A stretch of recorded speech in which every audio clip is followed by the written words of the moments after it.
Hello, my name is Valerie Pearson and I'm here in the Green Living Australia kitchen just south of Brisbane. What I'm going to be talking to you about today is fermenting, how easy it is to make fermented vegetables at home if you have the proper equipment. So I'm going to show you a couple of things that we use in our fermenting and then show you how easy they are to put the vegetables in and get started. So I wanted to show you this. This is a mortar-pillen glass fermenting system. It is a 5-kilo system. It is based on the traditional Haas crocks used for making a typical German sauerkraut. It is made of glass. It has a top that you can remove, and you can see there's plenty of room in there to pack your vegetables in. Now, the important thing is that the vegetables stay underneath the fermenting liquid. So after you have filled it with your vegetables, you're going to put a weight on top. So this is the traditional stone method of putting a weight on top. So you slide that in and pop it on top of your vegetables. There's a hole in it, so the liquid can come up through the hole.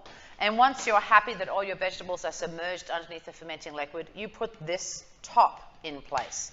Now, this top is also removable, but you'll see there is a moat. So around that top, you can fill this with water. And when you put this part on, it actually closes it and acts as an airlock. So now all your vegetables are underneath the fermenting liquid. Your stone is holding them down, and you have sealed this, so it is a completely sealed system. So now you can get going with your fermenting without having to worry about cross-contamination. So this, as I said, is the 5-litre, 5-kilo one. As well as that, we also have the mortar-pillen 2-kilo, 2-litre one, which is the exact same idea. It has the stone in the bottom, as you can see here, that goes on top of the vegetables. You put this top on, fill the moat with water, and once again, you have a closed system. So these are, obviously this one's more expensive than the smaller one, but they're perfect for making your own sauerkrauts, kimchis, traditional dill pickles, things like that. As well as these two, we also have an entry-level Green Living Australia fermentation system. I'll just put this over here. This is the entry-level Green Living Australia fermenting system. It is a BPA-free plastic. It has several parts to it as well. The first thing is that it's a 2.2-litre pail. So we'll just move this stone over here. It's a 2.2-litre pail, and instead of having a stone, it has a grate. So you fill up your pail with the vegetables, and then after you put the grate in, you actually have 2 litres, 2 kilos. So it's really the same size as this mortar-pillen one. Then, after you have got your vegetables all submerged underneath the water and your grate is holding it down, you go ahead and put the lid on with an airlock. So the lid comes like this. You put the airlock in, snap it on all the way around, and it's going to hold that grate down and hold everything underneath the liquid. You ferment for the required amount of time until it tastes like you want it to taste. You're the one going to be, eating it, so make it how you like it. And then once that's done, if you want to use this to actually pop it straight in the fridge, you can just take off the fermenting lid with the airlock, set it aside, and we also supply you with a storage lid. So snap the storage lid on all the way around, and that goes straight into your fridge. Okay? So I'm going to show you how easy it is to go ahead and use this system. I've already chopped up some vegetables. This is my basic recipe. It is on the Green Living Australia website. It's also on my blog, which is attached to the website. So I've got some cabbage in here. I also have some carrot, capsicum. I've grated some ginger in here, and I've also finely chopped some garlic. I've tossed them all together, and now I'm going to put them in the fermenter. I didn't think you'd actually want to watch how exciting it was when I chopped vegetables, so I did that earlier. So here's the vegetables. Go ahead and pop them into your fermenter. Oh, I am making a mess. Anyone who knows me knows that that is not unusual. Go ahead and get all those vegetables in there. And then go ahead and put the grate on top. That's going to hold all those vegetables underneath that fermenting liquid, okay? Now, instead of using a lot of salt, I'm just going to use the Green Living Australia vegetable culture. This is enough to do 100 litres. This is a 2-litre pot, so I can actually do this 50 times with the 1 pack of culture. So once you take it out of the foil packet that it's in, you can put it into your sterile jar, and then you can use a jar and some filtered water to go ahead and start your fermenting liquid. So I've got some filtered water here. I'm just going to put a little bit of filtered water in the cup. And then I'm going to put my culture in. Now, I'm going to use the point of a sharp knife to get the culture. You really don't need to use a lot. You're going to get a teaspoon to 2 teaspoons, depending on the batch of bacteria to do this. So you're going to get a very, very, very small amount on the tip of a knife. And you can watch my video on how much culture to use to get more information about that. But I'm just going to mix that in with the water. This goes back in my freezer, so it's going to be good for years. And then swirl that around and tip that in.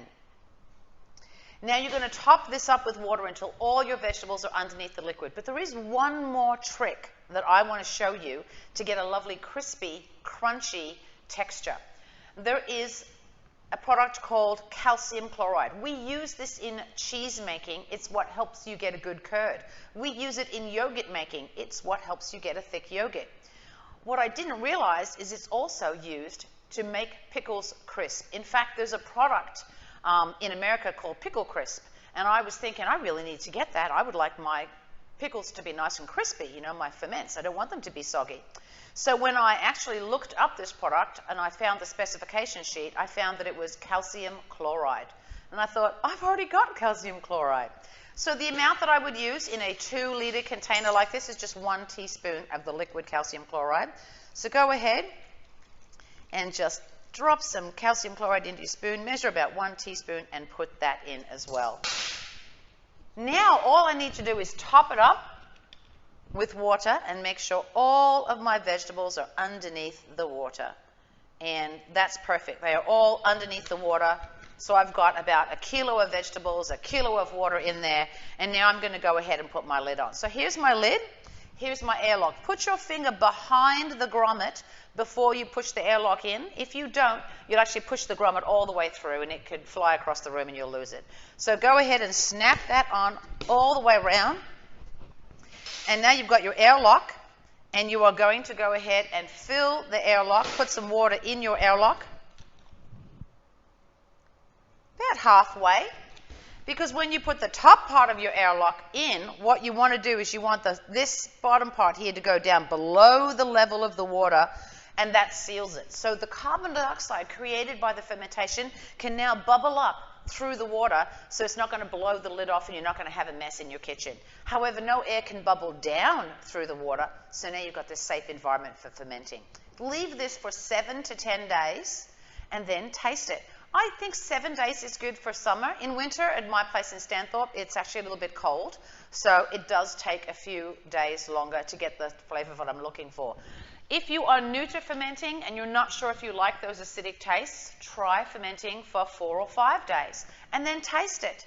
When it's right for you, that's when you take this lid off, put your storage lid on, pop it in the fridge, and then eat it over the next week or 2 weeks would be good.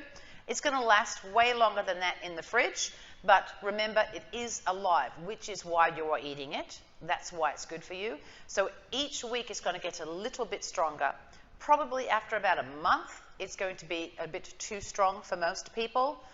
In my house, once it gets to a month old, I'm probably the only one who wants to eat it because I actually love it. But if you haven't eaten a particular kimchi in about a month, you don't like that combination of vegetables, don't make that one again. Remember, you can put just about anything in a ferment. So if there's a particular thing that you don't like if you ever put celery in one, I'm not eating that one. But red cabbage, white cabbage, cauliflower, baby corn, there are so many things that you can put in. Beetroot is a big favorite of mine. Get creative, but start off with something simple, like my basic recipe, which is on my blog: cabbage, carrot, capsicum, ginger, and garlic. It makes a beautiful combination. It's very, very easy and extremely healthy. So get working on your microbiome. Start fermenting today with our beginner's entry-level system or one of these beautiful mortar-pillen systems. Totally up to you which one you use. They all work wonderfully well with the Green Living Australia culture. Thanks a lot for listening. If you want more information on other subjects, please check out the other videos on Green Living Australia's website.